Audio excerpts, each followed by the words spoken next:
한 주간 잘 지내셨습니까? 한 주간도 수고하셨습니다.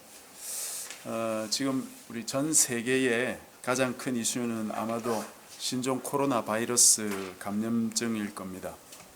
어제 2월 1일 기준 전 세계 확진 환자가 11,937명, 사망이 259명, 모두 중국에서 발생했습니다. 발생 국가는 25개국입니다. 대륙별로는 남아메리카를 빼고 모든 대륙에서 확진자가 발생했습니다. 우리나라에서는 어제까지 12명의 확진자가 발생했습니다. 이에 따라서 우리나라 질병관리본부에서는 중국이나 외국 여행에 주의를 주면서 여행시 수칙을 홈페이지에 올려두었습니다. 메르스 때도 우리가 다 들어본 방법입니다. 여행 중에 야생동물과 접촉 금지, 외부에 나갈 때는 마스크를 착용하고 기침할 때는 소매로 입과 코를 가리고 해야 한답니다.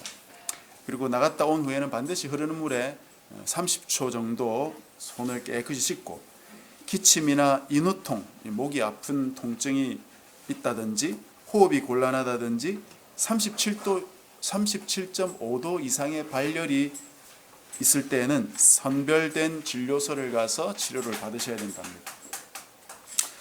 어떤 언론에서는 눈만 마주쳐도 감염될 수 있다, 같은 장소에 있어도 감염될 수 있다, 지하철역에서 중국인 남성이 우한폐렴으로 갑자기 쓰러졌다, 확진자가 어디를 다녀갔다, 백화점에 중국인 단체 관광이 온다더라, 또는 지역 의료원이 확진자가 생겨서 폐쇄가 됐다더라, 이런 뉴스들이 많다고 그래요. 그런데 이런 뉴스들 중에 약 10%만 사실이고 90%는 가짜 뉴스랍니다.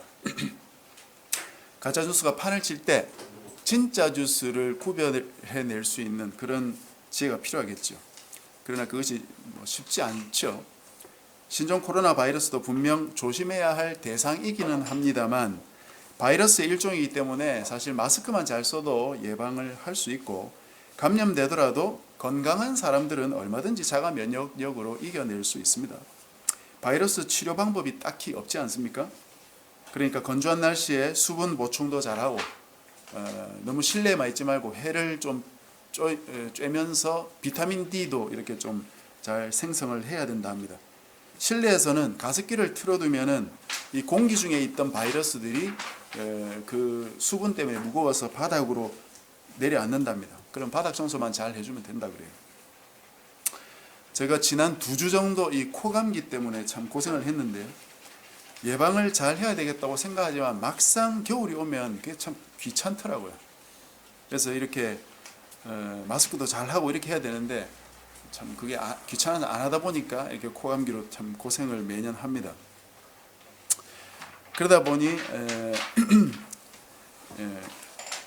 이게 그때마다 제가 생각하는 게, 예방을 해야 하는 줄은 머리로는 아는데 실제로 예방을 하는 것은 조금 다른 것 같아요. 아무리 알아도 예방을 하지 않으면 결국은 감기에 걸리거나 해서 며칠씩 또는 몇 주씩 고생을 하는 겁니다. 우리 믿음도 좀 그런 부분이 있는 것 같아요. 우리 하나님이 어떤 분이신지를 알고 있는 것과 실제로 그렇게 믿는 것은 또 약간 다른 영역이라는 생각이 듭니다. 하나님에 대해서 알지 못하고 믿을 수는 없지만, 안다고 무조건 믿는 것도 아닙니다. 알고 또 믿어야 되겠죠. 오늘 예수님께서 12살 때 성전에 올라가셨던 일을 좀 살펴보려고 하는데요. 여기서 바로 제가 말씀드린 그 일이 벌어지고 있습니다. 함께 이 말씀을 살펴보면서 좀 생각을 해봅시다. 41, 2절의 말씀을 보면은 6월절에 마리아와 요셉이 예수님과 함께 성전으로 올라갔다고 되어 있습니다. 6월절은 유대인들의 3대 명절 중에 하나죠. 6월절, 오순절, 장막절, 이게 3대 명절인데요. 특히 이 6월절은 유대 달력으로 1월달입니다. 니산월이라고 하거든요. 그 1월 14일이 6월절이고, 그 다음 날부터 한 주간 무교절이라는 절기가 그렇게 이어집니다. 이 6월절과 무교절을 합쳐서 6월절이라고도 합니다. 그래서 총 8일 동안 이 절기를 지키는 거예요. 우리가 쓰는 태양력으로는 한 3월에서 4월 그 사이 정도 됩니다. 그때가 바로 지금 우리가 부활주일로 지키는 절기하고 맞닿아 있어요. 예수님께서 6월절에 돌아가시고 3일 후에 부활을 하셨으니까 이날에 맞추어서 우리가 부활주일을 계산하는 거거든요. 보통 봄에 춘분이 지나고 나서 오는 보름날, 이때가 바로 6월절입니다. 유대인들의 6월절. 그 보름날 다음에 찾아오는 첫 번째 주일을 부활주일로 우리가 지키고 있습니다. 올해 춘분이 3월 20일이고요. 그 다음 보름이 바로 4월 8일이거든요. 이 보름이 지나고 돌아오는 첫 번째 주일이 바로 4월 12일입니다. 그날이 올해 부활주일입니다. 이 6월절은 유대인의 남성이라면 반드시 예루살렘 성전으로 올라가서 지키도록 되어 있는 의무사항입니다. 예수님은 12세였기 때문에 이제 거의 13세가 다 되었죠. 유대인들은 13세가 되면 성인으로 인정했고, 성인이 된다는 건 스스로 율법의 의무를 지는 나이가 되는 겁니다. 이제 1년 정도 있으면 성인으로 인정받을 나이가 되는 것이죠. 당시 예수님은 나사렛에 살면서 아버지 요셉에게 목수 일을 배웠을 겁니다.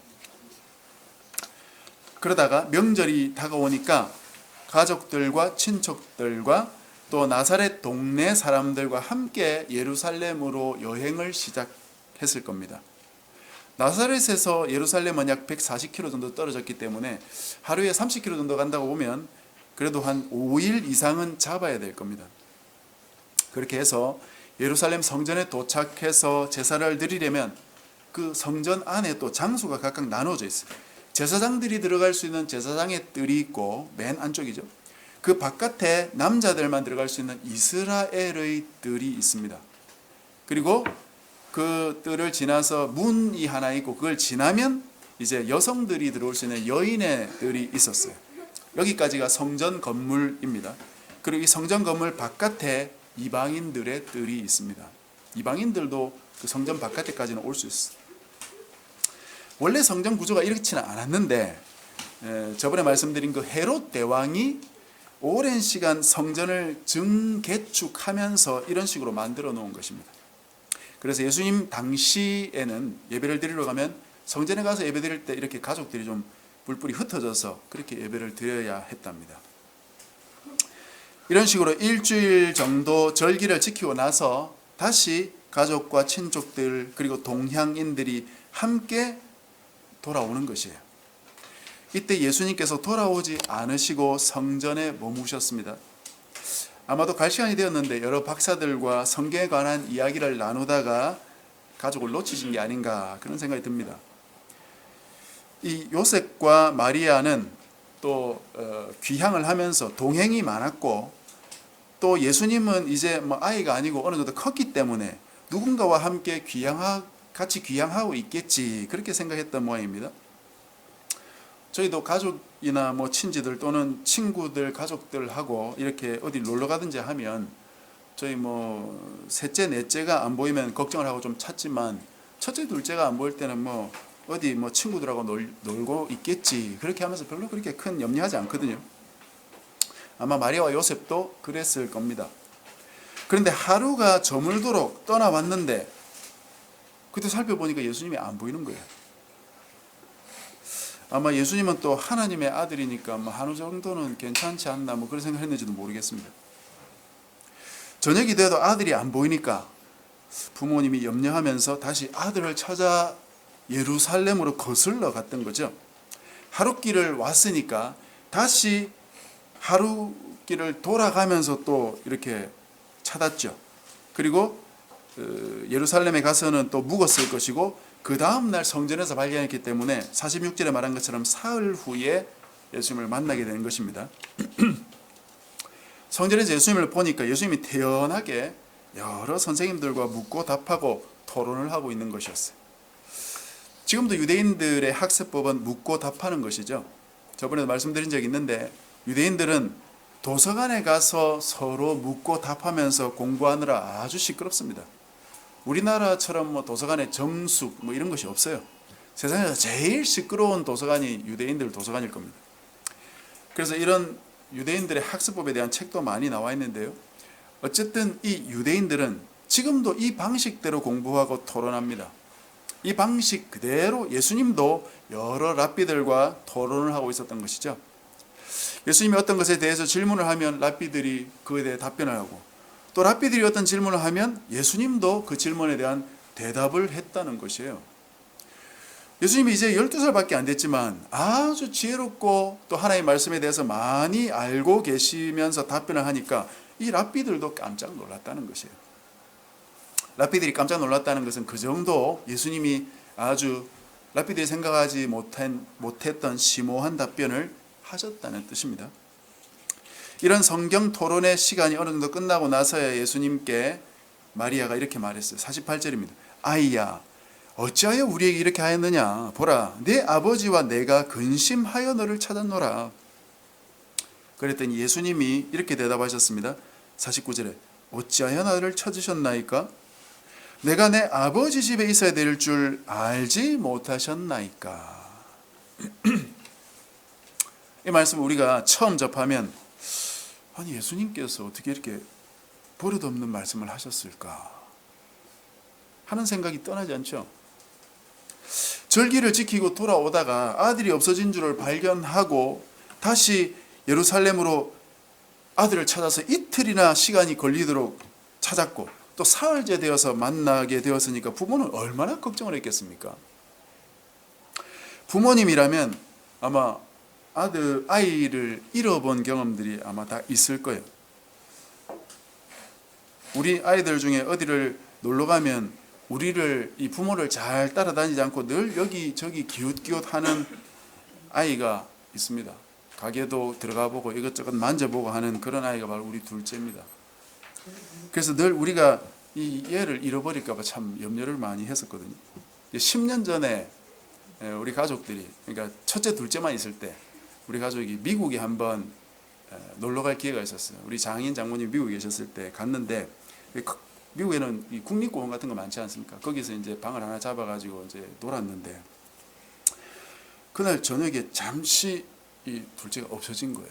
한 2, 30분 정도 없어졌던 것 같아요. 얘가 어디 갔는지 난리가 났어요. 부모뿐만 아니고 우리 할아버지 할머니도 큰일 났다고 이제 애가 없어졌다고 막 난리가 났는데 한 2, 30분 정도 후에 그 우리가 머물던 숙소 맞은편에 한 숙소의 어떤 건물에 들어갔던가 봅니다. 그 2, 30분이 어땠을까요? 우리 부모들 마음이. 제 아내는 얼굴이 노랗게 떴었습니다. 그때. 그러다가 아이를 다시 발견하게 되면 엄마들은 어떻게 합니까? 막 야단을 치잖아요. 막 때리면서, 때로는 울면서 막 야단을 친다고요. 여기서 이 마리아를 보세요. 사흘째 아들을 찾고 이제 만나게 됐는데 얼마나 놀란 가슴이겠어요. 우리 성경에는 점잖게 아이야 어찌하여 우리에게 이렇게 하였느냐 이렇게 되었지만 실제로 아마 화를 좀 냈을지도 모르겠습니다. 이런 부모님의 말씀과 또 예수님 스스로 자신이 한 일을 생각해 본다면 예수님이 당연히 네 어머니 죄송합니다. 제가 이 토론을 한다고 잠시 정신을 잃고 있었네요. 뭐 이런 답변을 해야 옳지 않을까 그렇게 생각되지 않습니까? 오히려 어째서 저를 찾으셨습니까? 제가 아버지의 집에 있어야 될 줄 모르셨습니까? 그렇게 답변했어요. 적반하장도 유분수지. 우리가 어떤 상황에서 어떤 상황을 부딪히면 상식적인 답변을 기대하고 묻는 경우가 있지 않습니까? 상식과 다른 답변을 할 때 우리는 대표적으로 두 가지 의심을 하게 됩니다. 하나는 이 사람이 지금 제정신이 아닌가? 혹시 두 번째는 이 말에 혹시 더 심오한 무슨 뜻이 있는가? 예를 들어서 지금 겨울인데 추운 겨울날 얇은 티셔츠를 입고 누군가 이렇게 바깥에 막 돌아다닌다고 기침을 하면서 돌아다닌다고 생각해보세요. 그 친구에게 가가지고 아니 옷을 좀 챙겨 입고 다녀라 그렇게 하든지 아니면 아니 병원을 좀 가보든지 그렇게 말했다고 할 때 우리가 기대하는 답변은 어떤 겁니까? 뭐 잠시 뭐 좀 버리러 잠시 나왔다 그러든지, 아니면 뭐 병원에 곧 가겠다, 이런 답변을 우리가 기대하지 않습니까? 그런데 이 친구가 만약 그런 답변을 하지 않고, 사실은 겨울에 옷을 얇고 입게 다니는 것이 건강에 더 좋은 것을 당신은 아직도 몰랐습니까? 이런 식으로 이야기한다면 우리는 그 사람이 어떤 사람이라고 생각했어요? 이렇게 된 거 아니냐? 아니면 그런 이론이 있었나? 그렇게 생각하겠죠. 우리도 성경을 보면서 예수님께서 이렇게 말씀하셨다 하니까 내 머리로 좀 이해는 되지 않지만 뭐 그 다른 뜻이 있겠지, 이렇게 생각하는 거잖아요. 예수님만 아니었다면 바로 우리가 보통 일반적으로 사용하던 전통적인 어구들을 총동원해서 그 사람을 야단치고 비웃고 무시하고 그러지 않겠습니까? 그런데 50절에 보면 예수님의 부모님도 당시에 예수님의 말씀을 깨닫지 못했다고 그랬어요. 그런 이 말씀 안에는 우리에게 쉽게 드러나지 않는 무언가 뜻이 담겨 있다 하는 것이 분명하겠죠. 그게 뭐겠습니까? 그 예수님의 두 번째 말씀에 숨겨져 있습니다. 내가 내 아버지 집에 있어야 될 줄 알지 못하셨나이까?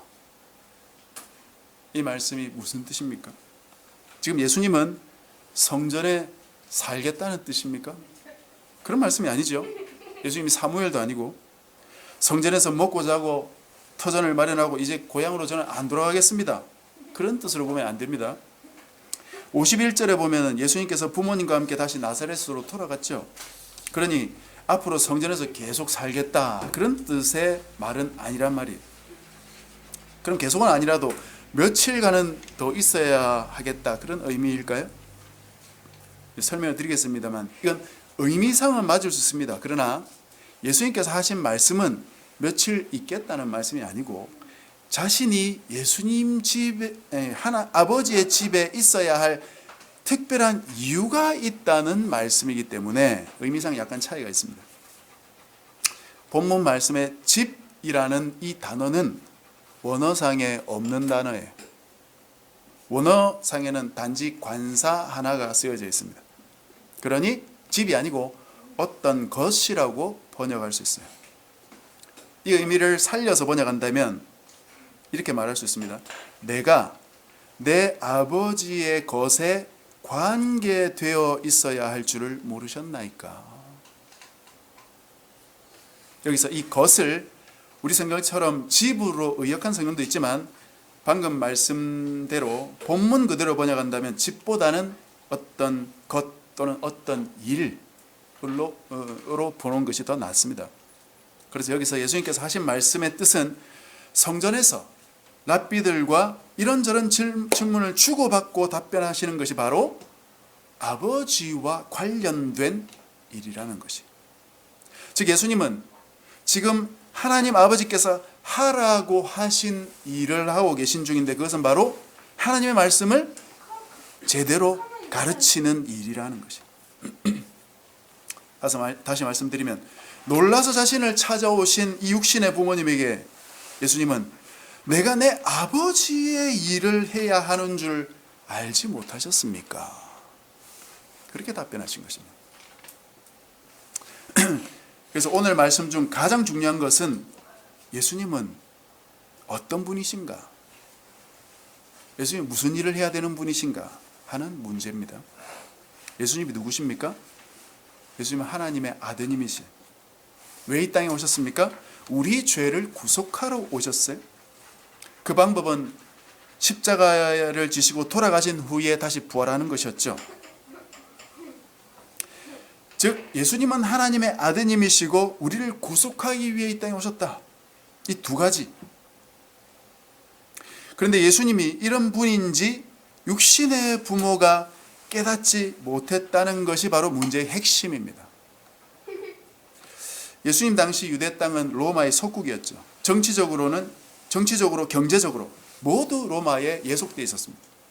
그래서 이 유대인들은 메시아를 대망했어요.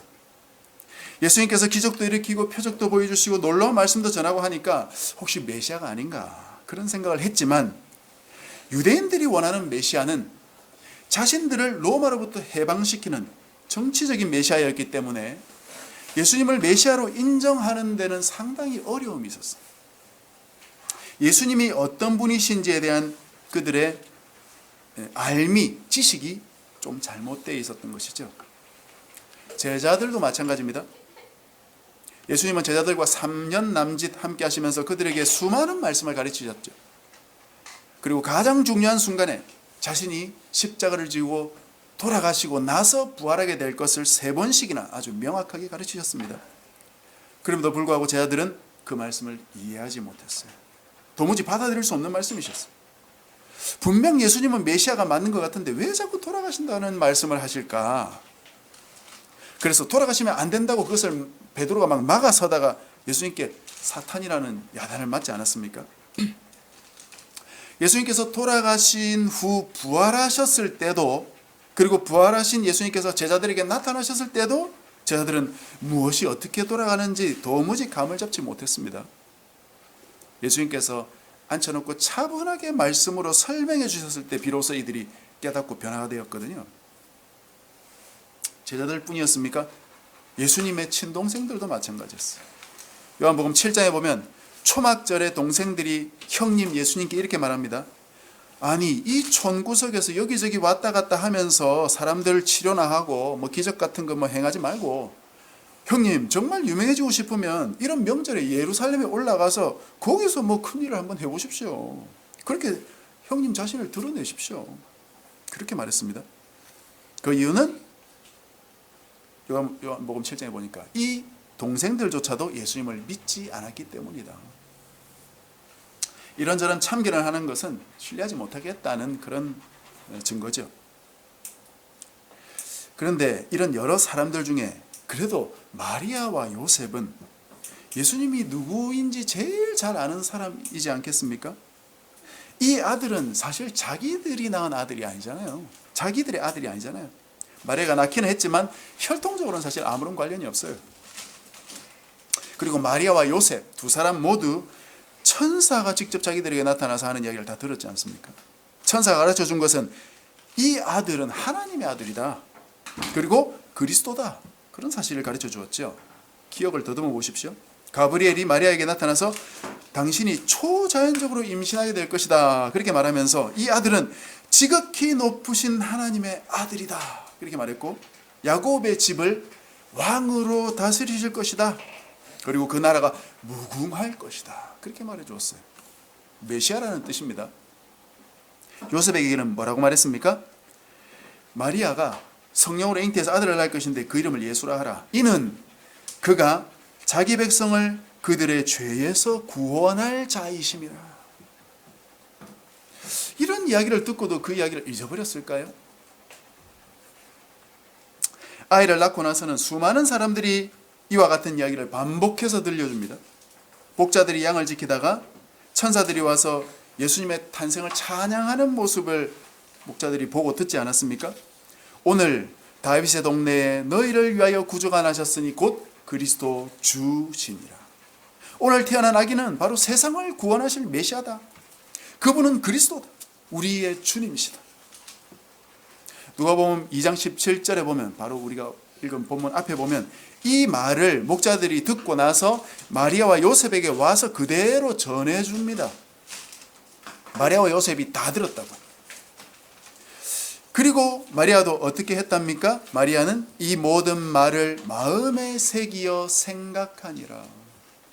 기억했다는 거예요, 마리아가. 그것뿐 아닙니다.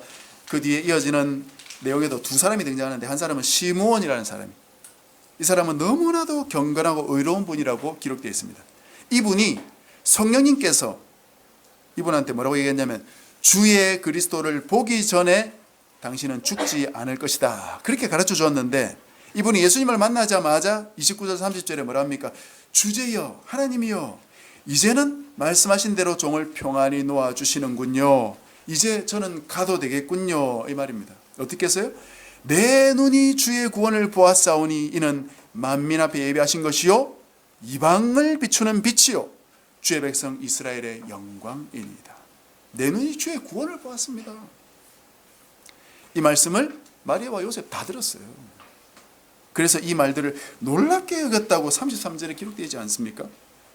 마지막으로 그 안나라는 할머니도 나오는데 이분도 예수님을 보자마자 예루살렘의 속량, 즉 구속을 바라는 모든 사람에게 이 아기에 대해서 말했다. 바로 이분이 우리가 기다리던 구속자다, 속량하실 분이다, 이 말이에요. 참 놀라운 이야기들입니다.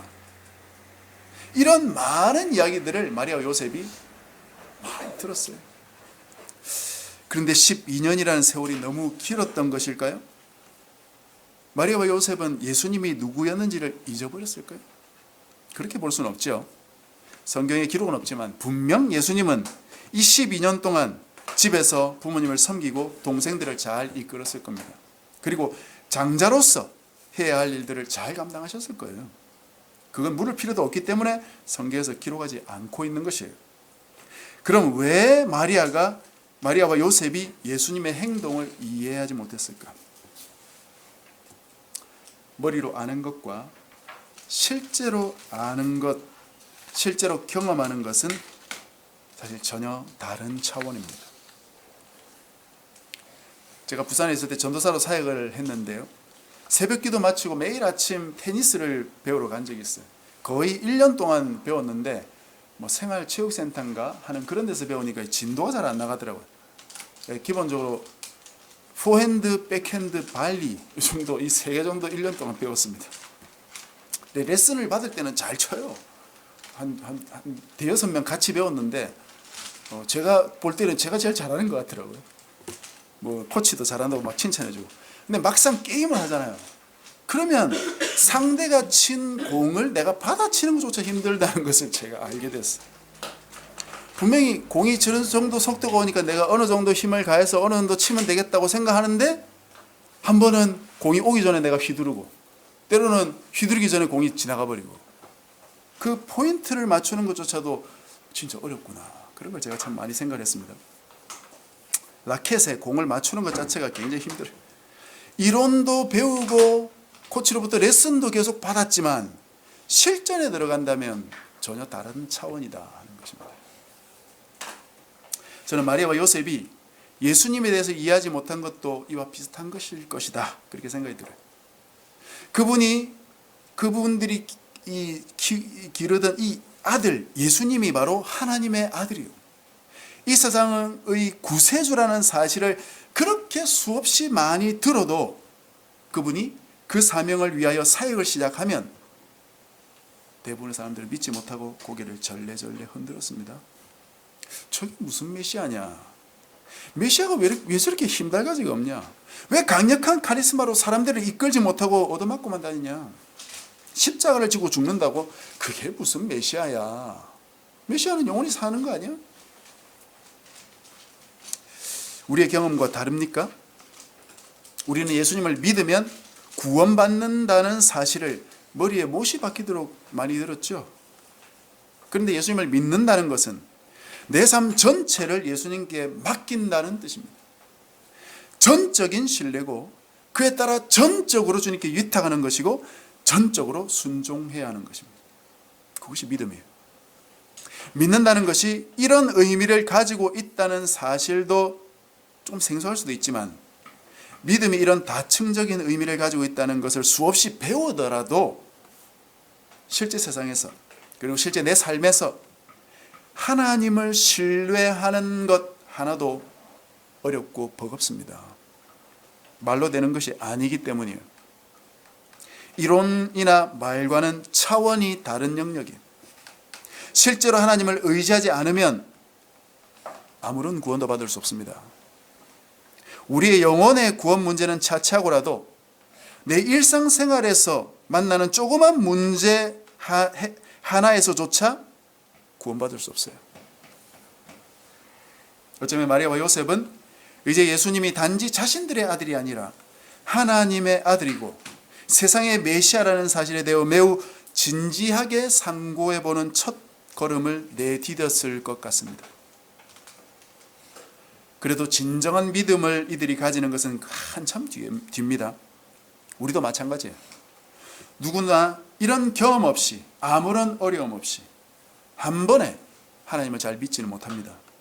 그래서 하나님께서 여러 번, 아니 수없이 우리를 단련하시는 것입니다. 우리 모두는 이 믿음의 세계에 발을 들여놓은 사람들이에요. 피하지 마십시오. 하나님께서 나에게 자신을 나타내려 하실 때 그 기회를 놓치지 마십시오. 하나님을 정말로 믿고 의지해 보시라는 말씀이에요. 믿음은 머리로 배우는 게 아니고 삶에서, 실제에서 배워가는 것입니다. 내 삶에서 실제로 주님을 의지하고 믿고 내 삶 전체를 맡기고 그분께 의탁하고 그분이 이 문제를 해결해 주실 것이다. 그분이 인도해 주실 것이다. 그분이 해결책을 보여주실 것이다. 그렇게 믿고 주님을 의지하시라는 것입니다.